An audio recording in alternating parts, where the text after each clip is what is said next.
Is that the farmer? Why is he standing there? Keep the ceremony moving. Police are here. This is embarrassing. Who invited him? He looks like staff. Sir, stay where you are. This field has to be cleared. Cleared? Now. Officer, remove him. This is my land. Sir, do you have proof? He walked into my daughter's wedding. Can they just take him away? Check the boundary.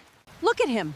The manure guy? He's ruining everything. Everyone step back. I'm warning you. About grass? About what's under it. Can you prove this section is yours? He cannot. The deed is in the farmhouse. This is ridiculous. The survey posts are here. What are you looking at?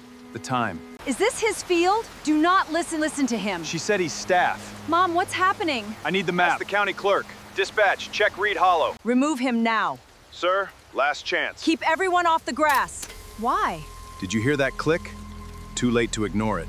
Marcus Reed stood at the edge of his pasture while a bride screamed at him to leave his own land. White chairs were sinking into the damp grass.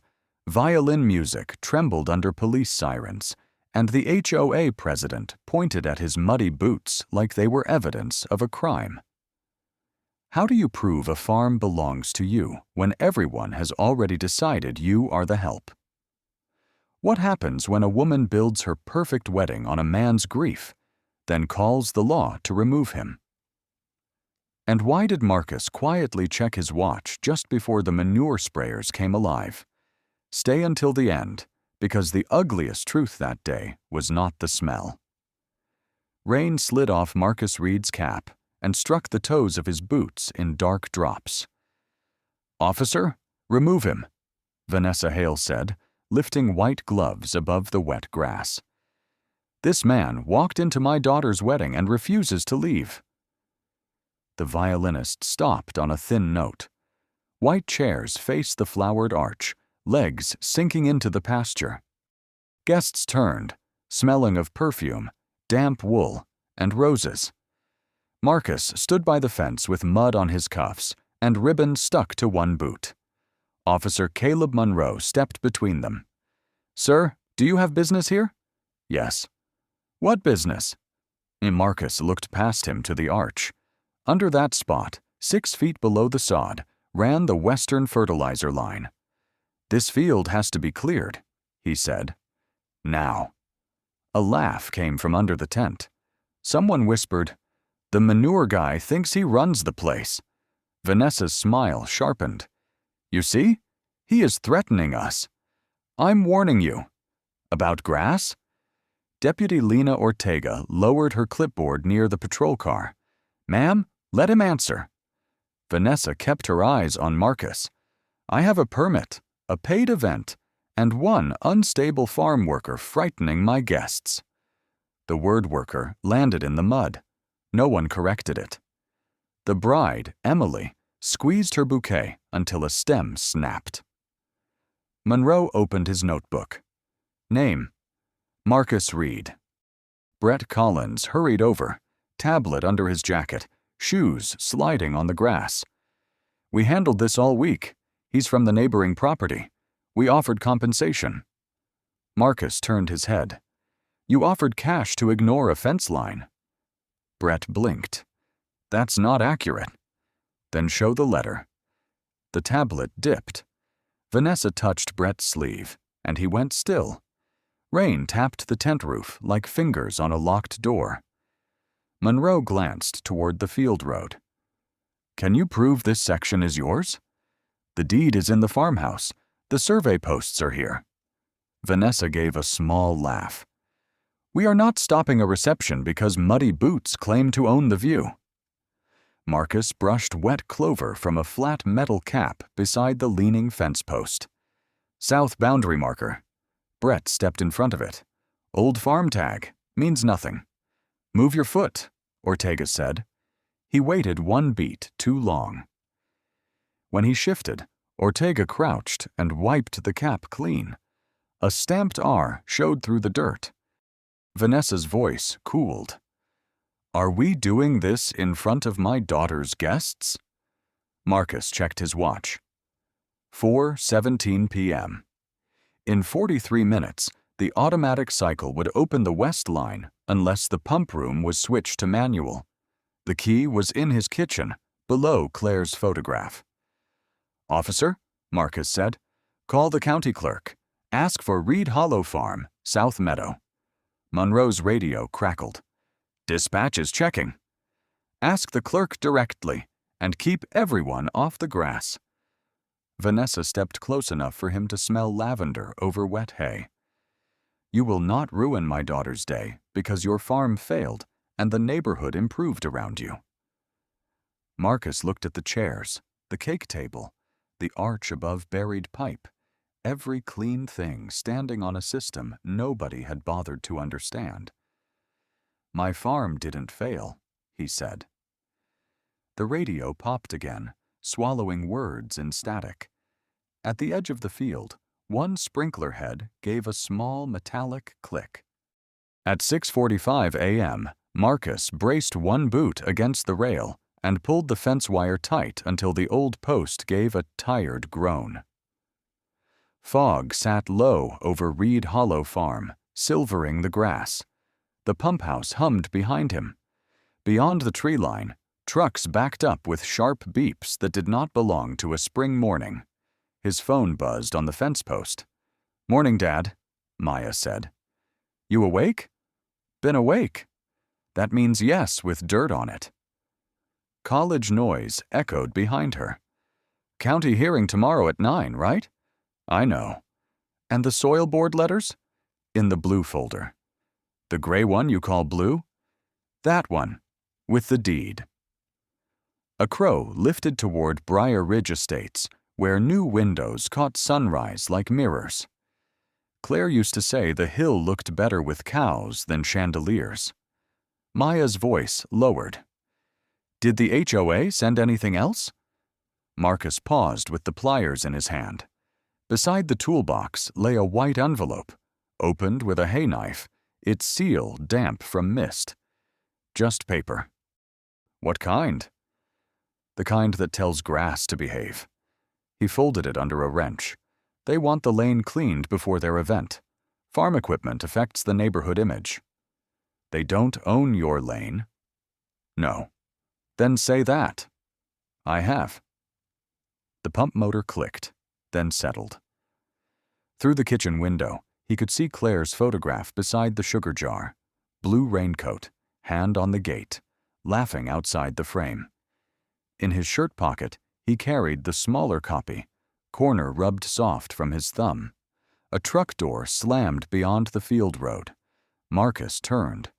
Two men in black vests were unloading white chairs near the lower meadow, past the old cedar posts on reedland. Another worker dragged an aisle runner through wet clover. "Maya, I need to call you back." "What happened?" "Somebody's setting up." "On your side?" "Looks that way." "Don't handle it alone." He slipped Claire's photo deeper into his pocket. "I'm only going to ask."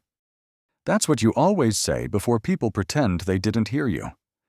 The chair legs flashed white through the fog. A young man laughed as he shook mud from his shoes.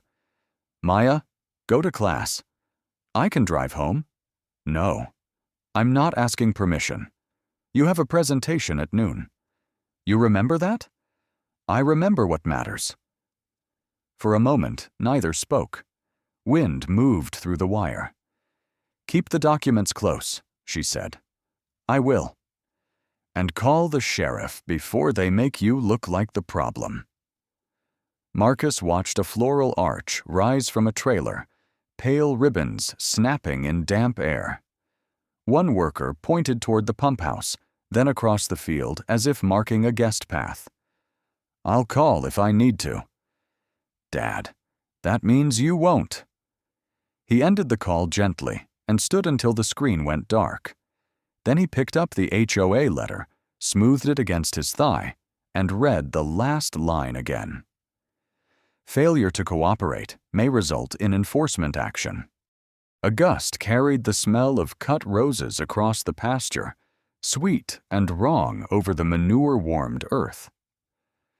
Marcus took Claire's photograph from his pocket and looked at the worn corner. "They're early," he said to the empty field. The pump house timer clicked once behind him, and down in the meadow, the first white tent pole rose above the fence. Vanessa Hale snapped her white gloves once, and 3 workers stopped at the meadow. "Not there," she said. "The aisle faces the ridge. People paid for that view." Brett Collins held a tablet under one arm, his navy jacket damp at the shoulders. "The ground is softer than expected. Put boards under chairs. We're across the old fence line." Vanessa turned slowly. "The permit covers the Commons lawn. The Commons lawn is over there. And it looks at a ditch." She pointed toward Reed Hollow's lower field, where mist burned away. "My daughter is not marrying beside a ditch."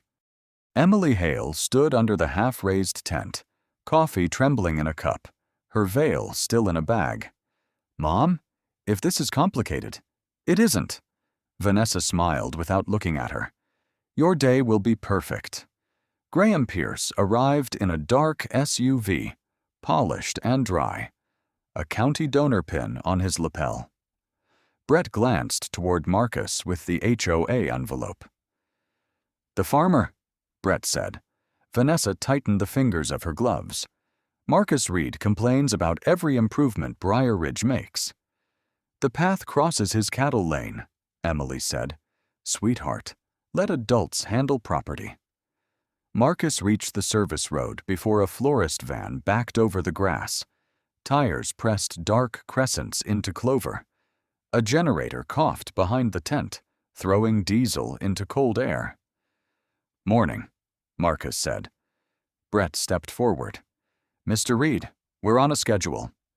"You're on my south meadow." Vanessa gave a small laugh. "This is the shared visual buffer between the farm and Briar Ridge. It's pasture. It has not held livestock in years." "That doesn't change the deed." "We sent you a courtesy notice," Brett said. Marcus held up the envelope. "You sent a demand to clean a lane you don't own. And you declined cooperation." "I declined trespass." One worker stopped carrying a chair. Vanessa saw him listening and lifted her gloved hand. "Continue, please. We do not pause for theatrics." Emily stepped closer. "Can we move it back? Just a few yards?" "No," Vanessa said. "Then the photographer gets the service shed." "The pump house," Marcus said.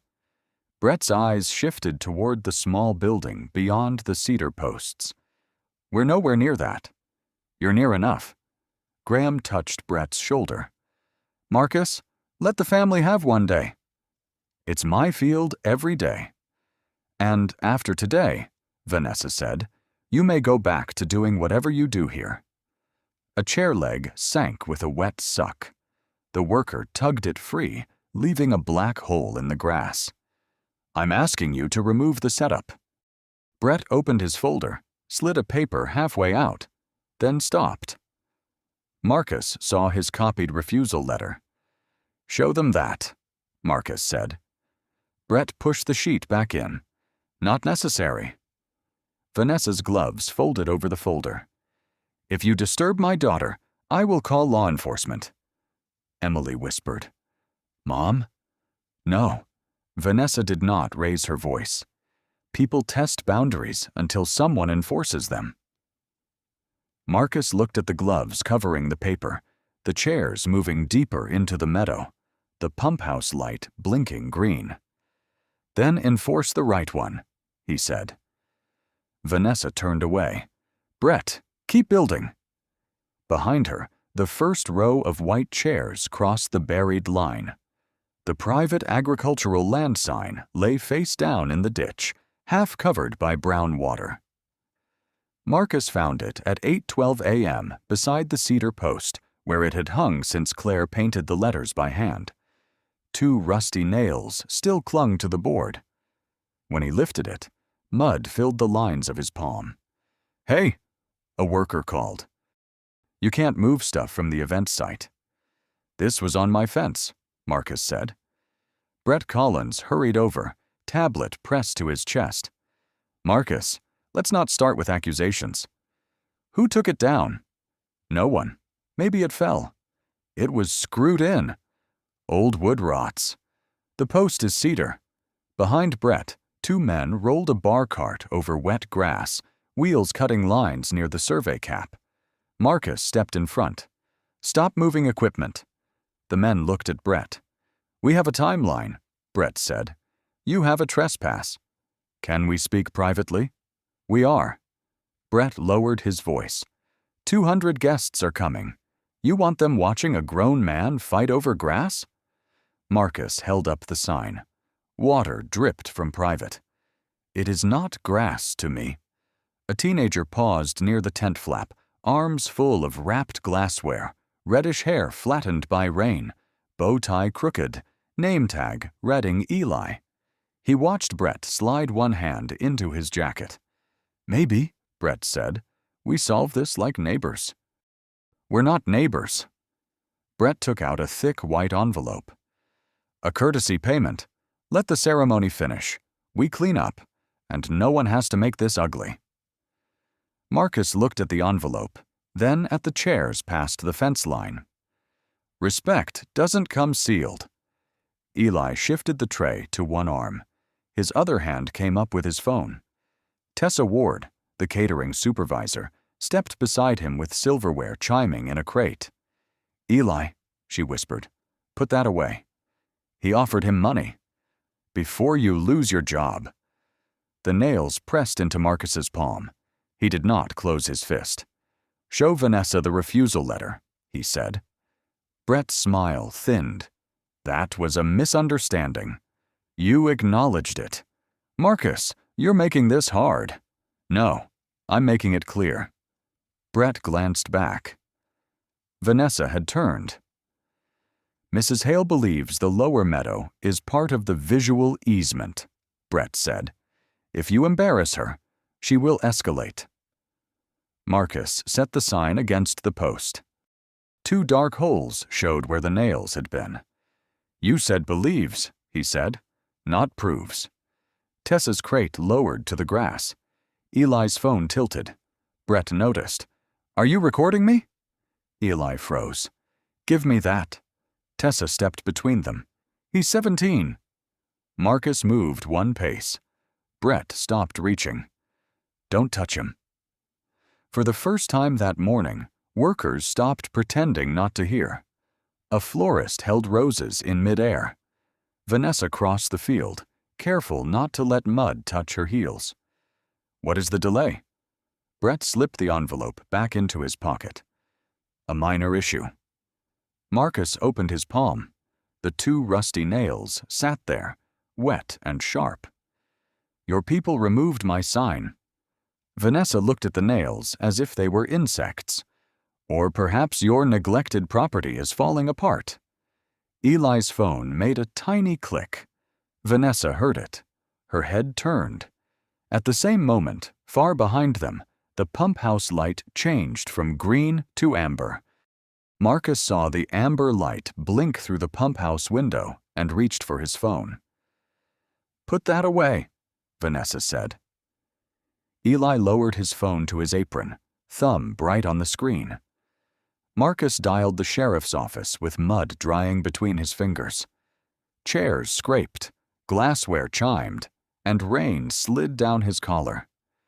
"Grayford Sheriff's Office. This is Marcus Reed at Reed Hollow Farm. There is an unauthorized event on my south meadow." They removed a posted sign and crossed the boundary. Keys tapped. "Sir, are you the one causing a disturbance at a private wedding?"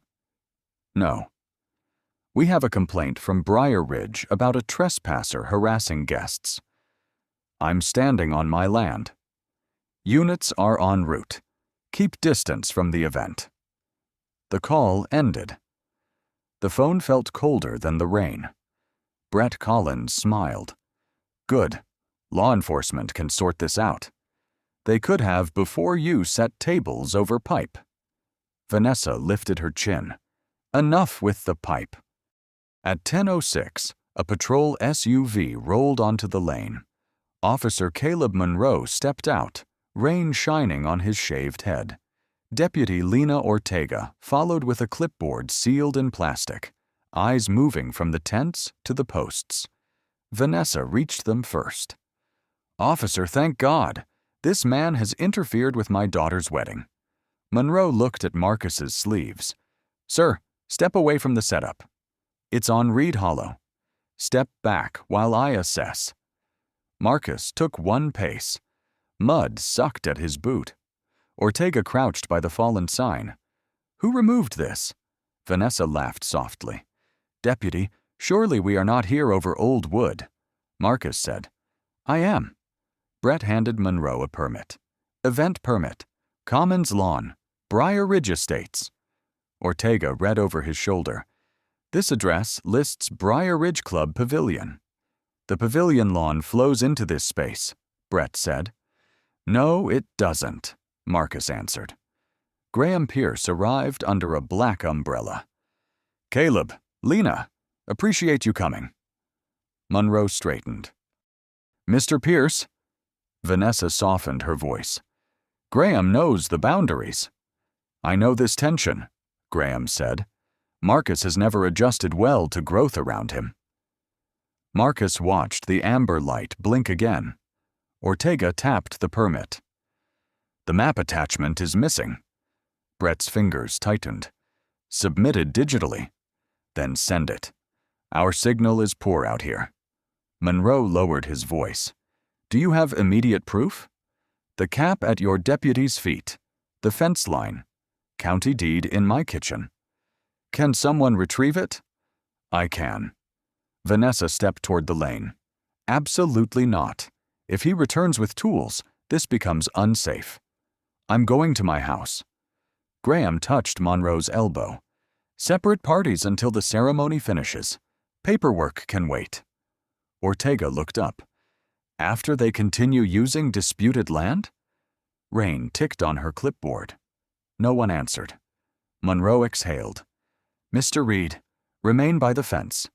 Mrs. Hale, keep guests away from the area." "Of course," Vanessa said. But she did not move the chairs. Brett lifted one hand, and workers carried another row in. Marcus wiped mud from the sign. Claire's painted letters showed through. Then his phone buzzed. Maya's name filled the screen, and Monroe's radio crackled with a second complaint about a man refusing to leave. "Dad, answer me," Maya's voice said through the phone, thin under the radio crackle. Marcus turned from the wedding tent. "I'm here." "Are the police there?" "Yes." "And?" He watched Monroe listen to dispatch while Vanessa stood beside him, hands folded. "They're deciding what the grass is called." "That is not funny." "No." From the meadow, a violin tuned. One string climbed, broke, climbed again. Brett Collins clapped twice. "Ceremony in 10. First row, please." Marcus stepped toward Monroe. "Officer, they have to stop." "I asked both sides to hold position. They're moving guests over the western line. We don't have confirmed boundaries yet. The boundary is under their chairs." Vanessa turned, smile fixed. "The guests are not furniture, Marcus. They're standing over an active field system." Brett laughed for the ushers. "Here we go. The Manure guy has a technical presentation." A small laugh moved through the row. A woman lifted her program to hide her mouth. Marcus's fingers touched the photo in his pocket. Deputy Ortega looked toward the pump house. "What system?" "Subsurface irrigation tied to fertilizer tanks." "When?" 5 o'clock cycle." Brett spread his hands. "Organic farm drama. We'll be packed up by then." "You won't." Vanessa raised one white glove. "Music, please."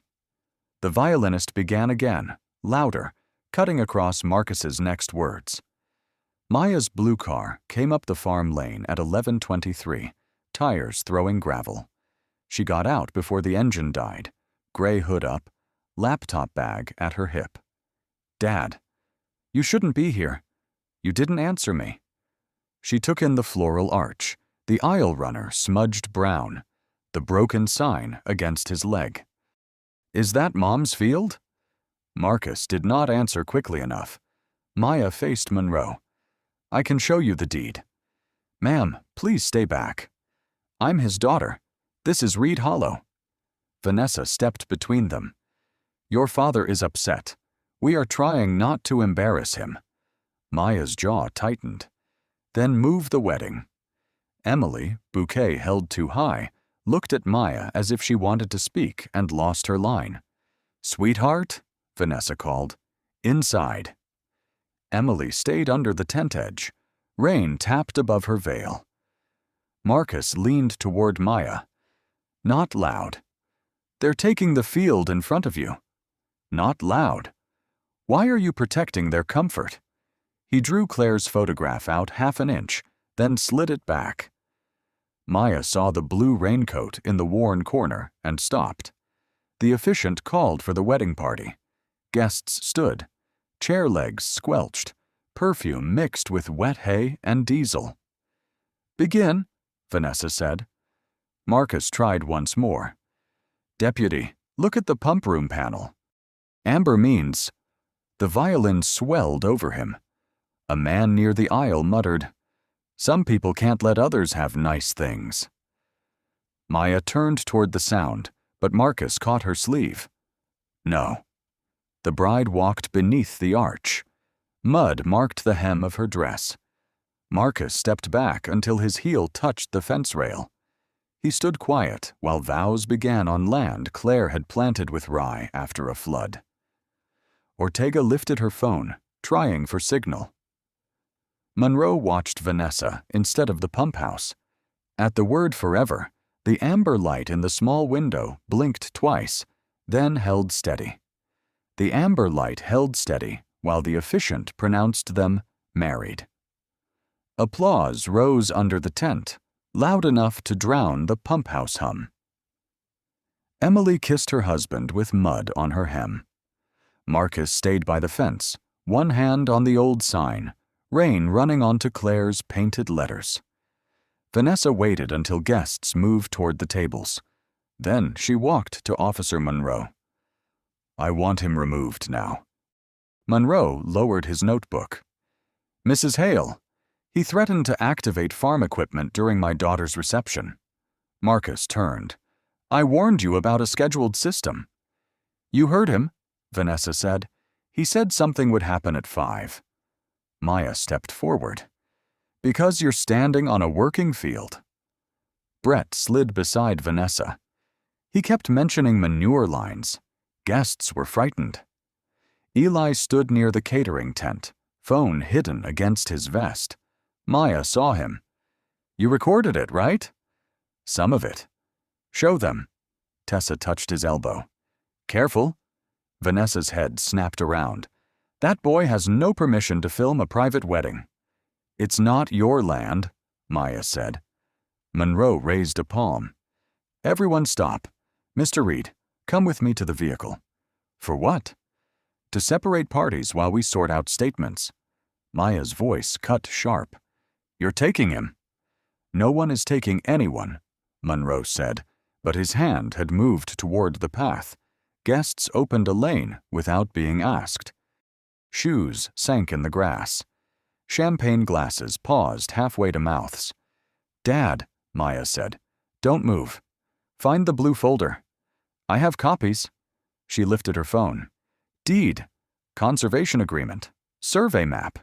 The screen spun, blank, then flashed no service. She held it higher.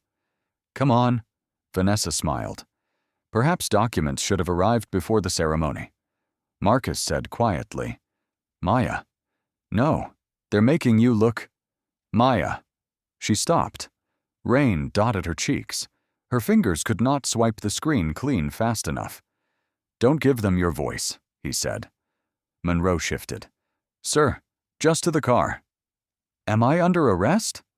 "No." "Then say that so everyone hears." Monroe glanced at Vanessa, then at Graham. "You are not under arrest." "Then why is he walking him like that?" Maya asked. No one answered. Marcus leaned the fallen sign against the cedar post. The rusty nails slid into his palm. He placed them on the rail, points inward, leaving a small thing safe. Then he followed Monroe through the guests. A child whispered, "Did he ruin the wedding?" His mother put a hand on his shoulder, not his mouth. At the patrol SUV, Monroe opened the rear door. Its white paint was clean except for rain tracks. Marcus's wet cuff brushed it, leaving a dark smear of meadow mud near the handle. Emily stepped from the tent. "Mom, did he really threaten us?" Vanessa did not look back. "Go inside, sweetheart." Eli's phone lifted again.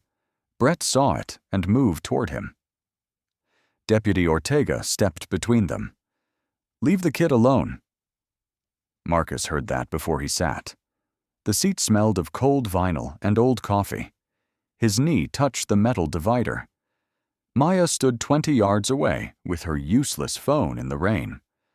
The radio on Monroe's shoulder crackled, and from under the reception tables came a mechanical clunk of a valve opening. The metal divider rattled when Marcus shifted his knee, and the sound followed him to Grayford Station. "Wait here," Monroe said, opening the rear door. "We'll take a statement, then clear this up." Rain fell beyond the roof. "Can I call my daughter?" "In a minute." "You said I wasn't under arrest." "You're not." "Then I can call her." Monroe looked toward the glass doors, where Sergeant Paula Vance stood with a paper cup. "Procedure first." Inside, the air smelled of burnt coffee, floor cleaner, and wet coats. Vance, 44, with close-cut gray hair, pointed to a small interview room. "Put him in 2. Marcus stopped. "Sergeant, my field system starts at 5. Vance checked the wall clock. 4:38 p.m. "Then you have time." "That system is on the field where they put the reception." Monroe rubbed his jaw. "He keeps saying that." "Because it's true," Marcus said. The room held one metal table, 2 chairs, and a narrow window facing brick. Fluorescent light buzzed above him. When Marcus sat, the old key in his pocket knocked against the bench frame. Tap. He touched it through the fabric. Claire had burned pump room into the wooden tag after he misplaced the key in a feed bucket. Her letters had gone dark with oil from his thumb. "Empty your pockets," Monroe said. Marcus took out his phone, wallet, and the rusty nails. He kept his hand over the key. "All of it. It opens my pump room. Then it goes on the table. If someone gets to that switch..." "Mr. Reed." Marcus laid the key down last. The tag clicked against metal. At Reed Hollow, Brett dragged a chair himself when workers hesitated. "Closer to the tent," he snapped. Tessa stared at the grass. "Those orange flags mean something. They mean don't trip." Eli stood behind plates. "The farmer said pipes." "The farmer is at the station because he made a scene," Brett said. "He didn't." "You want to go home?" Eli's mouth closed. Vanessa crossed from the head table. "Why are these tables not dressed?" "Staff is nervous. Nervous staff can be replaced." Tessa shook out a white cloth and spread it over a table directly above the western line. Back in room 2, Vance sat across from Marcus with a form. "Full name?" "Marcus David Reed." "Occupation?" He looked at the key. "Farmer." Monroe wrote that down too quickly. Vance said, "Did you threaten to disrupt a wedding?" "No." "Did you mention manure equipment?" "Yes, as a warning." "Those words make people uneasy." "Standing over the line should." The clock read 4:49. The air conditioner pushed cold across his wet sleeves. "Please let me call Maya." "After the first page." "You don't need a page, you need a map." Monroe's radio crackled from the hallway. "Complaint party reports suspect tampered with farm equipment before removal." Vance lowered her pen. "Did you tamper with anything?" "It is scheduled maintenance." "At 5?" "Yes, And you did not turn it off? They blocked me from reaching the pump room. Tap. The key tag trembled against the metal table. At Reed Hollow, Brett set the last table over a round sprinkler head hidden by clover, and a waiter dropped the first folded napkin beside it just as the pump house timer clicked from amber to red. The first sprinkler head rose through the clover with a wet pop. Tessa saw it beside the place card Vanessa had set for herself. Another cap clicked up near the cake table. Then 6 more answered beneath the white cloths. "Brett," she said. "Move them." "What?" "Move the guests now." The pump started with a deep sound from the building beyond the cedar posts. A brown-green mist swept across the tables. It hit the napkins first, darkening them like tea, then crossed the roses, the champagne flutes, and the white aisle runner. A woman screamed at the smell. "Step back!" Tessa shouted. "Don't run!" Eli caught a tray before it tipped. "I told you! He told you!" Vanessa stood frozen as drops speckled her white gloves. For one strange second, violin music kept playing under the hiss of fertilizer. Brett stumbled toward the pump room. "Where's the shutoff?" Tessa pointed to the fence. "Maybe ask the man you had taken away." Guests scattered toward the tent, shoes sliding in mud. Emily lifted her dress and backed from the arch. "Mom," she said, "why was this field active?" Vanessa wiped one glove against the other. The stain only spread. "Brett assured me—" "No," Brett said. "You said use the view." Deputy Ortega's cruiser bounced onto the lane at 5:04. She stepped out with one hand on her hat, the other reaching for her radio. "Dispatch. Pull Reed Hollow property file. Now." Vanessa hurried to her. "Deputy, this is deliberate destruction." Ortega looked past her at the spray heads. "Is anyone hurt?" "No, but look at this." "Is anyone hurt?" Ortega repeated. "No." "Then clear the field." Eli came forward, phone in both hands. "Deputy, I have the video." Brett pointed at him. "That recording is illegal." "You're standing in evidence," Tessa said. Ortega held out her hand. "Show me." The screen shook with rain and Eli's breath. Brett's voice came through. "A courtesy payment. Let the ceremony finish. No one has to make this ugly." Then Marcus, quiet. Respect doesn't come sealed. Under the tent, guests covered their noses with programs. People who had laughed at Marcus stared at their shoes. At the station, Sergeant Vance opened room 2. "Did you activate it remotely?" Marcus looked at the wall clock. "No." "Then why is it on?" "Because nobody turned it off." Monroe stood behind her. "There's fertilizer across the reception." "I warned you." Vance glanced at the wooden key. "Can it shut the system down?" "Yes." Monroe reached for it, then stopped. "You should come." "Am I free to leave?" "Yes," Vance said, "and bring your deed." On the farm, Ortega walked to the pump room with Maya. Maya had found the blue folder under the truck seat, its cover streaked with rain. "This is the South Meadow," Maya said, opening the survey map on the cruiser hood. Ortega traced the line. Cedar posts, pump room, fertilizer line, reception tables. The deputy looked back at Vanessa, then at the flower arch dripping in the wrong kind of rain.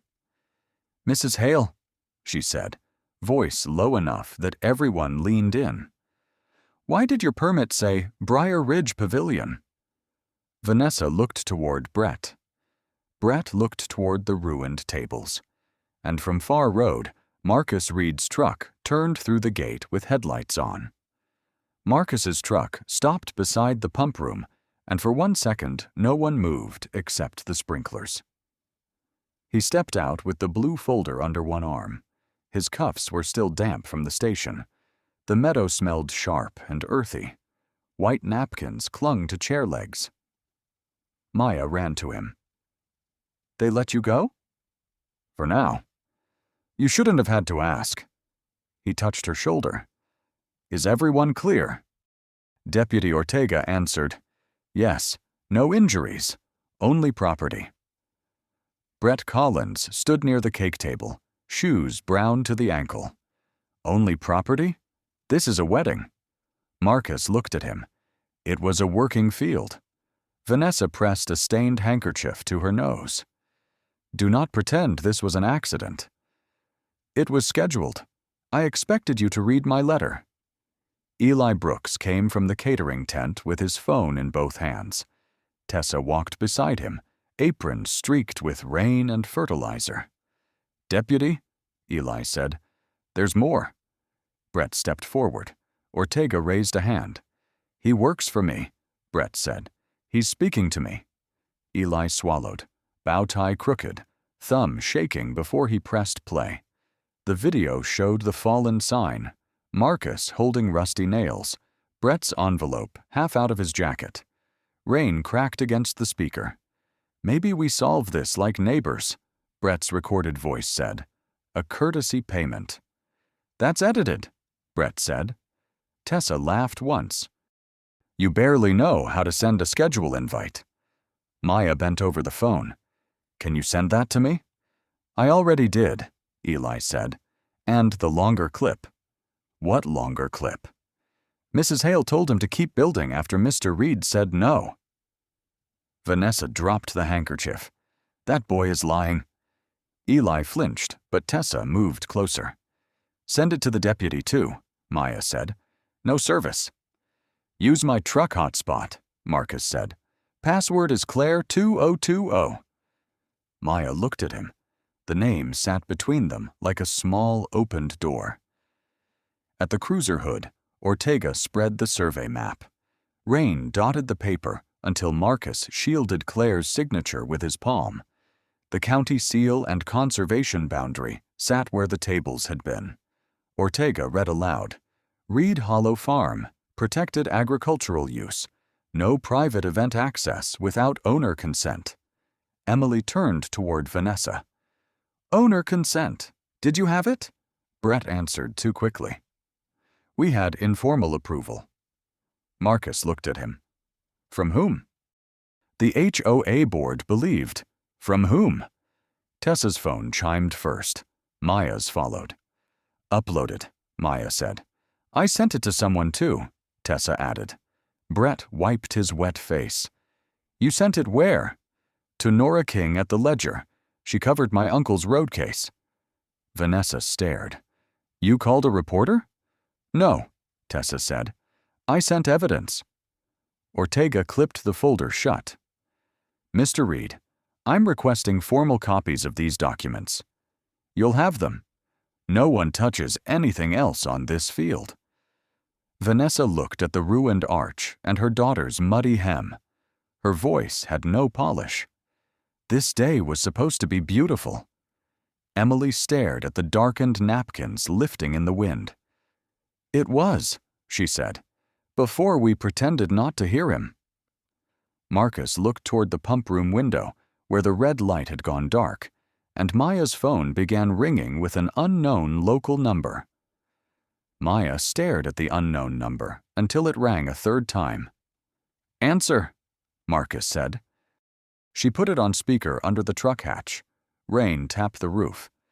This is Nora King. Tessa Ward sent video. I need documents and a comment. Marcus took the phone. No story tonight? You were removed from your own field. Paper first, anger later. When?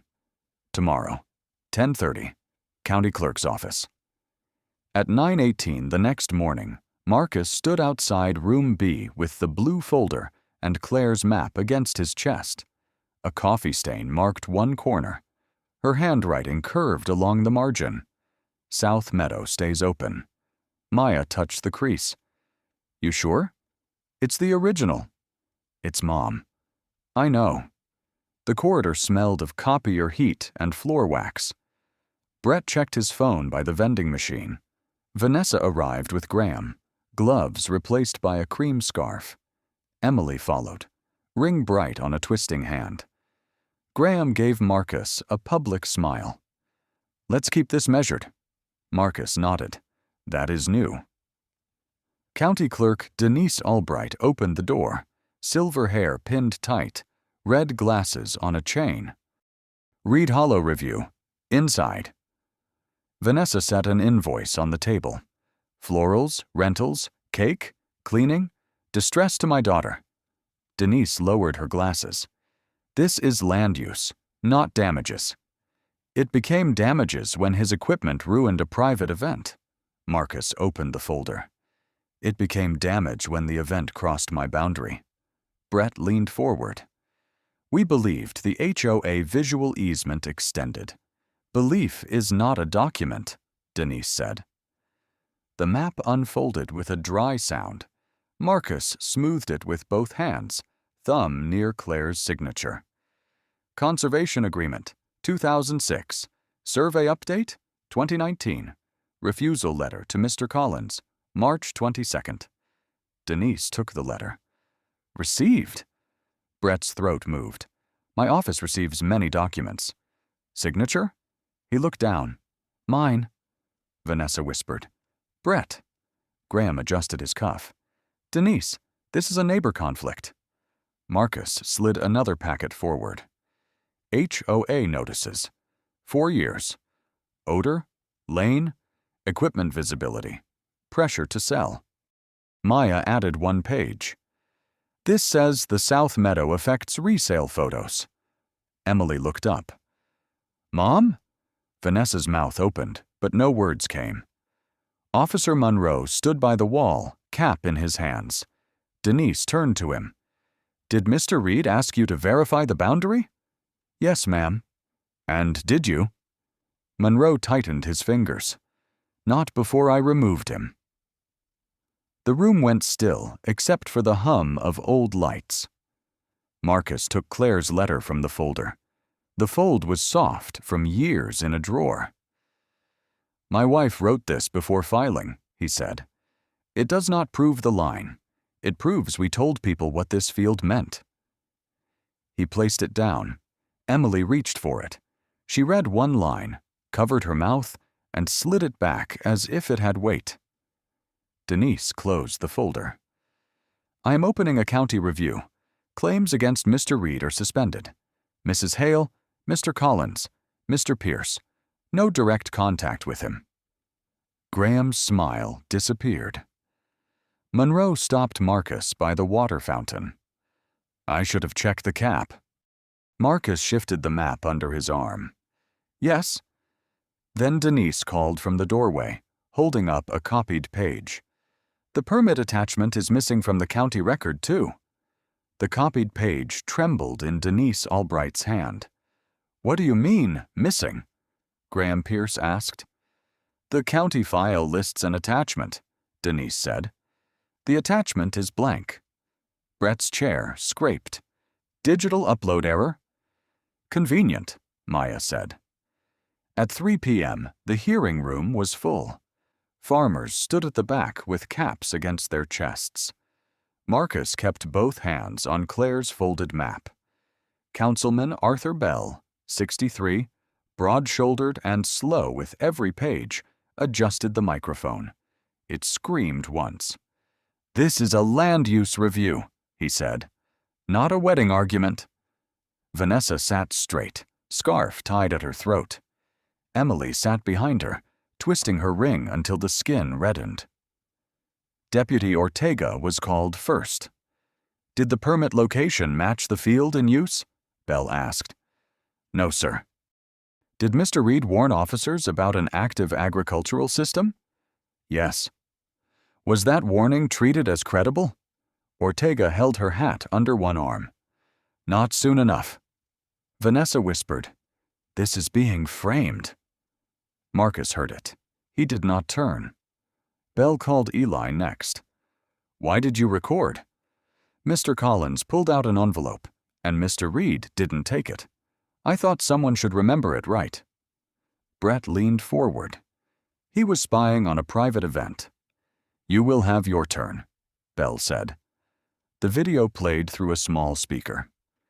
Rain hissed. Brett's voice offered a courtesy payment. Marcus answered, calm and low. Respect doesn't come sealed. Someone in the back stopped whispering mid-word.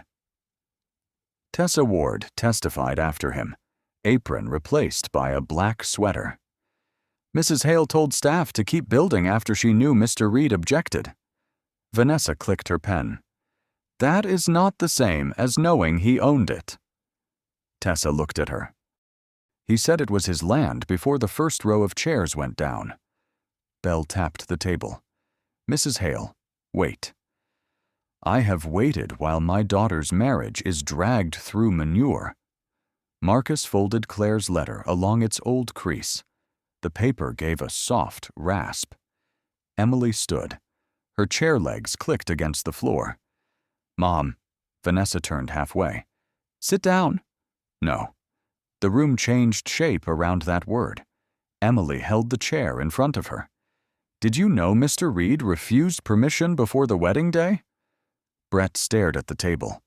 Graham's pen stopped moving. Emily, this is not appropriate. Did you? Vanessa's scarf moved with one quick breath. I knew he was difficult. That is not what I asked. Marcus looked at the map, not at them. Maya's hand found the folder beside his. Belle said quietly, Answer. Vanessa's lips pressed white. I knew there had been correspondence. Emily's voice went flat. And you let me walk down that aisle. No one spoke. Fluorescent lights hummed. A farmer in the back folded his cap until the brim bent. Denise placed the missing attachment record beside the survey map. The review will include omission of permit materials. Brett pushed back. I need counsel. You may seek it, Belle said. Vanessa reached for Emily, but Emily stepped away. Marcus gathered Claire's map. Monroe opened the door for him without being asked. In the hallway, Nora King's recorder light glowed red, and behind Marcus, the clerk said, All related HOA communications are requested for preservation. By Friday morning, Nora King's story had moved through Grayford. A clerk left a copy on the diner counter. The feed store taped one beside seed invoices. At Briar Ridge, someone slid it under every HOA door. Marcus read the headline at the kitchen table. They used the picture of the chairs, Maya said. Pictures make people decide fast. That's what happened to you. He folded the paper and set it beside Claire's mug. Brett Collins called at 8:06. Marcus let it ring. At 8:09, Brett called Maya in the barn. Do not call me again, she said. I need to explain. You explained on video. That clip cost me contracts. No, your choices did. Can your father call it confusion? Maya looked at Marcus checking a hose, back turned. No, she said, and ended the call. At noon, a county notice arrived. Brett Collins' Events was suspended pending review. Tessa sent Maya a photo. Eli saw it first. The rusty nails from the sign rested in a saucer near Marcus's seed catalogs. He'll blame us, Maya said. He signed his name. That doesn't stop people. No, Marcus said. It stops excuses. That evening, Vanessa Hale stood before the Briar Ridge board in a clubhouse smelling of lemon polish. Emily sat in the back row, not beside her.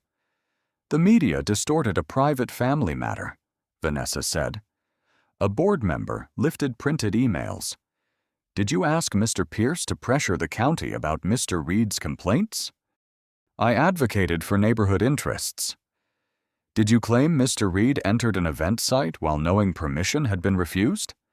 Vanessa touched her bare throat. I did not accept his interpretation. Emily looked down at her ring. The vote was quiet.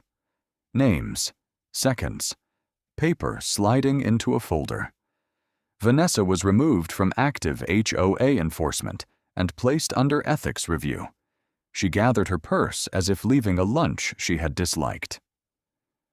2 days later, Graham Pierce resigned from the County Advisory Committee. Nora printed the emails beneath his letter. Sunday came cool and blue at Reed Hollow. Marcus was closing the gate when a patrol SUV stopped on the lane. Officer Monroe got out alone. He held his cap in both hands, brim bent by his fingers. "Mr. Reed." Marcus rested one hand on the latch. "Officer." Monroe looked toward the south meadow. Pale squares remained where tables had blocked the sun. "I believed the picture in front of me," Monroe said. "White chairs. Permits. Important people talking fast. I didn't check the cap. I put you in that car." Marcus said nothing. A cow lowed from the upper pasture. Maya stood on the porch, arms folded tight. Monroe swallowed. "I'm sorry." Marcus opened the gate wide enough for a person, not a vehicle. "Come look at the marker." Monroe stepped through slowly, cap still in his hands. At the fence line, Marcus brushed grass away from the stamped metal R. "That was there the whole time," Monroe said. "Yes." "The sheriff is asking for training. Boundary calls. Permit verification. Ask for more than training." "What more?"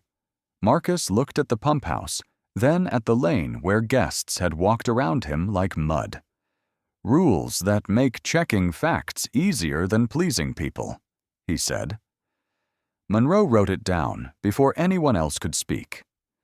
At 9:02 a.m., Marcus placed the blue folder on the county table and kept his palm over Claire's map.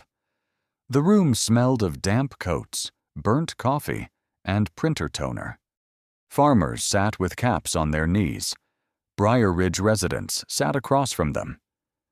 Vanessa Hale sat 3 rows back without gloves. Emily sat near the aisle, not beside her mother. Councilman Bell adjusted the microphone. "Emergency land use procedures. Owner consent attached to permits. County map verification. Boundary checks before events near protected farmland." A Briar Ridge woman raised her hand. "So every backyard party needs a lawyer?" Denise Albright did not blink. "No, it means a large event cannot move onto a farm because the view photographs better." Bell turned to Marcus. "Mr. Reed, would you like to speak?" Maya leaned close. "You don't have to." "I know." He rose. The chair legs scraped. "I don't want a rule named after me." Vanessa's pencil stopped. "I want a rule that works when the person at the fence is tired, muddy, or speaking softer than the person with the permit." He touched Claire's map.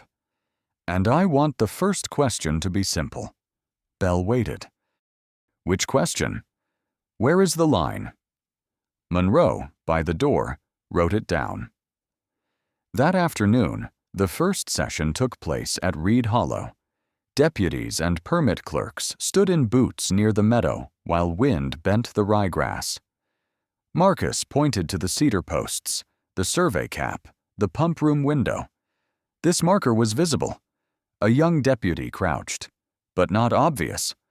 Most true things aren't obvious when people are rushing you. Monroe looked at the ground. "We rushed." Marcus did not soften it. "Yes." Maya stood by the gate with a thermos. When one clerk stepped over the boundary, she called, "That's how it starts." The clerk stepped back. "Sorry." "Don't be sorry here," Maya said. "Remember it later." At 4:10 p.m., a county crew arrived with a new metal sign. "Private agricultural land. County verified." The worker lifted shiny screws. "These last longer." Marcus opened his palm. 2 rusty nails lay there, bent and dark. Maya stared. "Dad." They held Claire's sign. "They're not straight." Neither was the day. The worker handed him the hammer. Marcus set the first nail through the bracket. The strike rang across the meadow. Birds lifted from the fence. The second nail took 3 careful taps. Monroe stepped closer. Sheriff approved the farmer hotline. Direct dispatch code. No more bouncing through event complaints.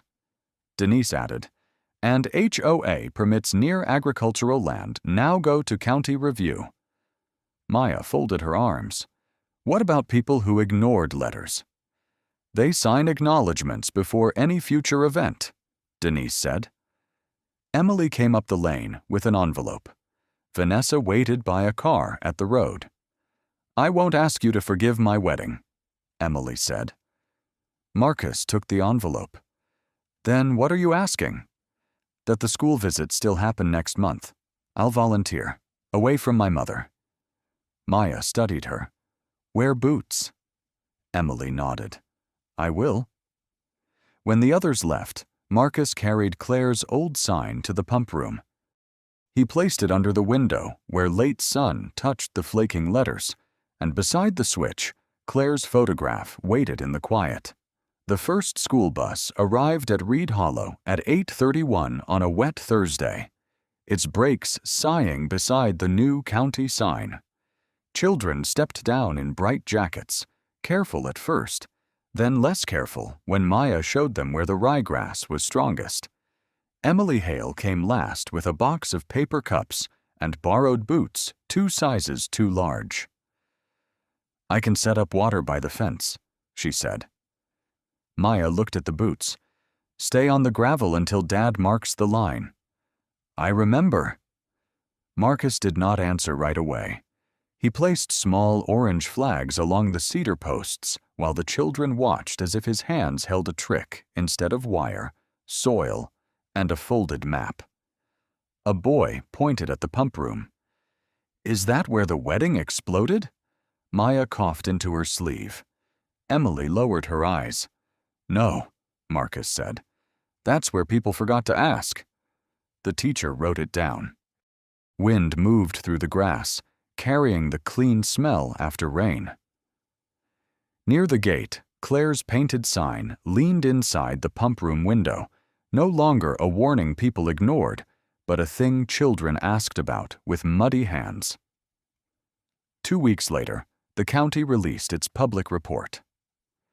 Nora King stood at the back of the room while Denise Albright read the findings. Permit materials missing, owner consent absent, complaint handling incomplete, boundary verification not performed.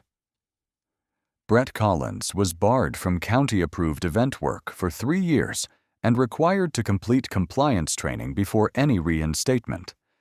Graham Pierce resigned from all advisory roles connected to land use. Briar Ridge's HOA authority over events near agricultural property was suspended pending outside review.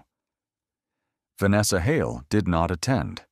Her written statement, read by a board clerk, accepted the ethics finding without appeal. Emily sat beside no one, hands folded over a plain notebook. Officer Monroe stood when his name was called. I completed the first review course, he said. I'll teach the next one with Deputy Ortega. Marcus sat in the second row with Maya. The blue folder rested closed on his knees. For once, no one asked him to prove the field was his. That afternoon, Eli delivered sandwiches to the training group and pretended not to notice when deputies thanked him by name. Tessa had opened a small catering office with a handwritten rule taped near the sink. Check the address twice. Nora's follow-up story mentioned none of them as heroes. It called them witnesses who kept looking. At dusk, Marcus walked to the pump room alone. The air inside held oil, dust, and cut hay. He set Claire's photograph on the windowsill beside the wooden key tag and the 2 rusty nails, now cleaned and kept in a glass jar. Maya came to the doorway. You want the South Meadow opened for the county program again next month? Marcus looked through the window. New grass covered the pale squares where the chairs had stood. Yes. You sure? The field can teach. She stepped in and touched the old sign. Mom would like the kids. She would correct their boots. Maya laughed once, small and tired. Outside, a car slowed at the gate, then drove on. Nobody honked. Nobody shouted about the view. Marcus turned off the pump room light. In the dark glass, he saw his own reflection, Maya behind him, and beyond both of them, the meadow holding its line without needing to argue. Spring rain began again, soft on the roof. If this story reminded you of a time when someone was judged before the truth was checked, share it in the comments. Tell us about the document, witness, quiet moment, or small detail that finally changed everything. Share this story with someone who believes dignity should never depend on money, title, clothes, or who speaks the loudest in the room. And subscribe for more stories about justice, quiet resilience, and the kind of systemic change that begins when one person refuses to disappear. Sometimes the strongest voice is the one that stays calm long enough for the truth to be heard.